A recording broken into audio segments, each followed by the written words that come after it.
அனைவருக்கும் வணக்கம். நான் டாப் ஜோதிட முறை ஜோதிடர் எம் ராஜசேகரன். இந்த கணிப்பு காணொலியில் திரு நரேந்திர மோடி அவர்கள் 2029 பிஜேபியினுடைய பிரதமர் வேட்பாளராக தொடர்வாரா அப்படிங்கிறத ஆய்வு செய்வோம். சமீபத்திய ஆர்எஸ்எஸ் தலைவர் அவர்களுடைய பேச்சு இந்த சர்ச்சையை நாடு முழுவதும் கிளப்பி இருக்கின்றது. இதனை திரு நரேந்திர மோடி அவருடைய ஜாதகத்தின்படி நம்ம ஆய்வு செய்வோம். அவருடைய ஜாதகம் பார்ப்போம். பாருங்க, அவர் துலா லக்னம், விருச்சிகத்தில் சந்திரனும் செவ்வாயும் இருக்கு, கும்பத்தில் குரு, மீனத்தில் ராகு, சிம்மத்தில் புதன், சுக்கிரன், சனி, கன்னியில் சூரியனும் கேது. இதுதான் அவருடைய ஜாதகம். இப்போ அவருடைய தசா பற்றி பார்த்துருவோம். நடப்பு பார்த்தீங்கன்னா சந்திர தசை 2016 26 வரைக்கும் இருக்குது. நம்ம 2029 தேர்தல் கணக்கு போடுறதுனால இப்போ செவ்வாய் தசைக்கு போயிருக்கோம். இதுதான் செவ்வாய் தசை. இப்போ செவ்வாய் தசையில் இவர் ஒரு ஆட்சியினுடைய அல்லது கட்சியினுடைய தலைமை பொறுப்பை வகிக்க முடியுமா, வழிநடத்த முடியுமா அப்படிங்கிறத பார்ப்போம்.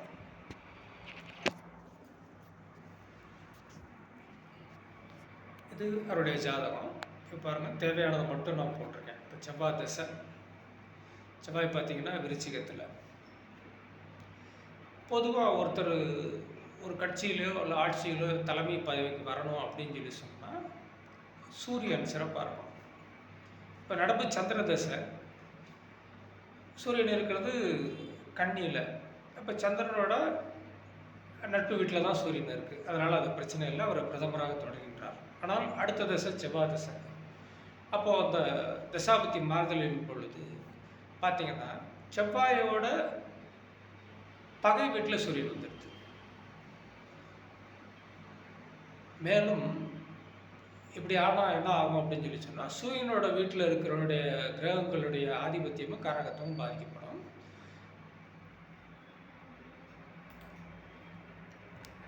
பாருங்க, திரு மோடி அவர்களுக்கு சூரியனோட வீட்டில் 3 கிரகம் இருக்கு. புதன், சுக்கிரன், சனி 3 கிரகம் இருக்கு. அப்போது செவ்வாய் சூரியன் பாதிப்புக்குள்ளானால் இப்போ தசாநாதனோட பகை வீட்டில்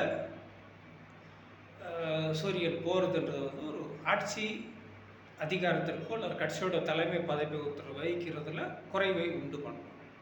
இது ஒரு விஷயம். சரி, மேலும் இப்போது குரு பார்த்திங்கன்னா கும்பத்தில் இருக்குது. தசாநாதனோட நட்பு வீடு தான், அது ஒன்றும் பகையெல்லாம் ஒன்றும் இல்லை.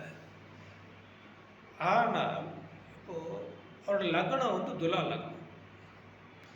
துலா லக்னத்தில் பார்த்தீங்கன்னா துலா லக்னம் குருவோட பகை வீடு, சூரியனோட நீச வீடு.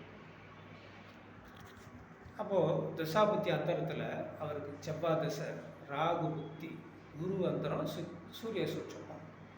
இது எப்போ வரும் அப்படின்னு பார்த்தீங்கன்னா டாப் தசாபதி கணக்குப்படி 28/1/2027 31/1/2027 இந்த காலகட்டத்தில் இப்படி ஒரு சூழ்நிலை அவருக்கு வருது. அதாவது ராகு தசை, குரு புக்தி, சூரிய அந்தரம், மன்னிக்கணும், செவ்வாய் தசை, ராகு புக்தி, குரு அந்தரம், சூரிய சூட்சமம். இந்த காலகட்டத்தில் என்ன ஆகும் பார்த்தீங்கன்னா தசாநாதன் செவ்வாய், அவரோட பகை வீட்டில் சூரியன். ஏற்கனவே சொல்லியிருக்கேன், சூரியனோட வீட்டில் 3 கிரகம் இருக்குது. அப்போது அது பாதிப்புலாம். இப்போ செவ்வாய் தசை ராகு புக்தியில் பார்த்தீங்கன்னா ராகுவோட பகை வீட்டில் வியாழன் வந்துடும். அப்போ செவ்வாய் தசை ராகு புக்தி வியாழ அந்தரத்தில் பார்த்தீங்கன்னா குருவும் பாதிக்கப்படுது. அப்போது குரு பாதிப்புக்கு உள்ளாமல் இவருடைய லக்னம் பார்த்தீங்கன்னா வியாழனுக்கு பகை வீடு, சூரியனுக்கு நீச வீடு. இயல்புலேயே பார்த்தீங்கன்னா அப்போது இந்த நபர் இந்த ஜாதகர் பாதிப்புக்குள்ளாழ்வார் அப்படிங்கிறது தான் பாயிண்ட்டு. அப்போ செவ்வாய் தசை ராகு புக்தி சூரியாந்தரம் பார்த்தீங்கன்னா துலா லக்னத்துக்கு சூரியனுக்கு பகை வீடு. அப்போ தசா புக்தி அந்தரம் சூட்சமம் 4த்துலேயுமே பாதிப்பு உண்டாகுது. இந்த காலகட்டத்தில் அப்போ பார்த்தீங்கன்னா அவர் கட்சியோட அல்லது ஆட்சியோட தலைமை பொறுப்பில் தொடர்ந்து நீடிக்கிறது கஷ்டம். பெரும்பாலும் அவர் 2029 கட்சிக்கோ அல்லது ஆட்சிக்கோ தலைமை வைக்க மாட்டார்ன்ற விஷயம் வந்து இந்த இடத்துல நிர்ணயம் ஆகிறதுக்கு வாய்ப்பு இருக்கு. இது முன்னாடி நடந்த விஷயங்களை வச்சும் நம்ம வந்து முடிவு பண்ணலாம். அதாவது டாப் ஜோதிட கோட்பாடு படி பார்த்திங்கன்னா எது பின்னாடி நடக்கணுமோ அது முன்னாடியே நடக்கும். அப்போது செவ்வாய் தசை, ராகு புக்தி, குரு அந்தரம், அதாவது செவ்வாய் தசை, குரு புக்தி, இதில் என்ன நடக்குன்றது அதுக்கு முன்னாடி உள்ள குருவோட அந்தரம் சூட்சங்களை பார்த்தா தெரியும். அப்போது 2 விஷயங்கள் எடுத்துக்கிறோம். மோடி வந்து ஆர்எஸ்எஸ் தலைமையகத்துக்கு சென்று பேசினார்.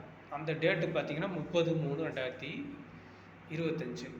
அப்போ டாப் தசாபுத்தி படி என்ன இதுன்னு பார்ப்போம்.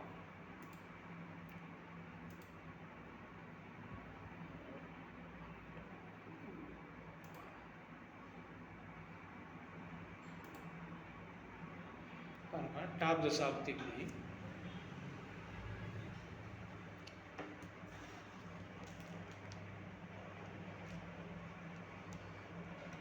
செவ்வாய் தசை, சுக்கிர பக்தி, குரு அந்தரம், சூரிய சூட்சமாக வந்து 29/3/2025 2/4/2025 வரைக்கும் இருக்குது. அதாவது நான் சொன்ன அந்த பலவீனமான ஒரு கிரக சூழ்நிலைகள் அல்லது திரு நரேந்திர மோடி அவர்களுக்கு பாதகமான கிரக சூழ்நிலைகள் பின்னாடி எது வருதோ அது முன்னாடியே அதை காட்டுது. அப்போ சரியாக 29/4 இந்த 3 நாள் வருதுன்னா அவர் கரெக்டாக 30ஆம் தேதி 30/3/2020 போய் தலைமையகத்துக்கு போய் பார்த்துருக்காரு. அப்போது தசாபுத்தி அந்தரம் சூட்சமும் பின்னாளியில் புத்தியில் என்ன வரும், பின்னாடி தசையில் என்ன வரும் அப்படின்றத வந்து காட்டுது. அது ஒரு பாயிண்ட்டு.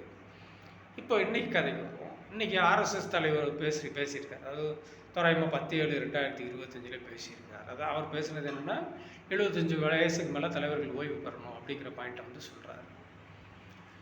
அந்த வந்து என்ன அந்த டாப் தசாபுத்திப்படி என்ன வருது அப்படின்றத பார்ப்போம்.